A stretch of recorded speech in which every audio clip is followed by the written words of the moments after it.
Here are some things North Korea doesn't have: a human rights record to speak of, political or economic freedoms, or enough food to feed its citizens.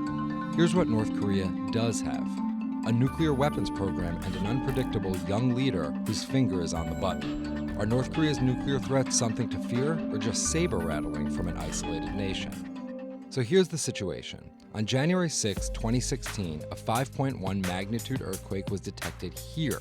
It was the result of North Korea's fourth nuclear test in a decade. While military experts are skeptical of Pyongyang's claim that it detonated a full-fledged hydrogen bomb, they agree the test furthered North Korea's aim to mount a nuclear warhead on a ballistic missile.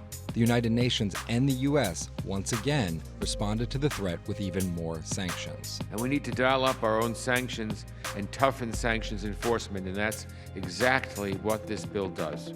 From Kim Il-sung to Kim Jong-il to Kim Jong-un, North Korea has been ruled by a family of aggressive dictators since 1948, each intent on a nuclear strategy that's deepened the nation's isolation, which is why the U.S. currently has nearly 30,000 troops stationed in South Korea, backed with firepower such as Apache helicopters, F-16 fighters, and nuclear-capable B-2 stealth bombers based in the region. Now here's the argument. This could all just be a tactic.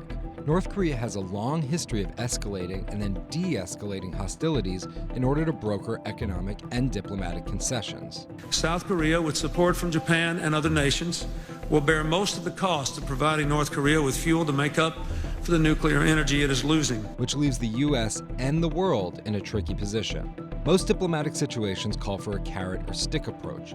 Unfortunately, with North Korea, neither the carrot in the form of aid nor the stick in the form of sanctions has worked. With none of North Korea's opponents willing to risk a military confrontation over the nuclear issue, the most realistic options are ever stronger sanctions or just to wait for the downfall of the Kim dynasty. Neither is ideal, especially when Kim's erratic behavior, including executing his own uncle, is added to the mix.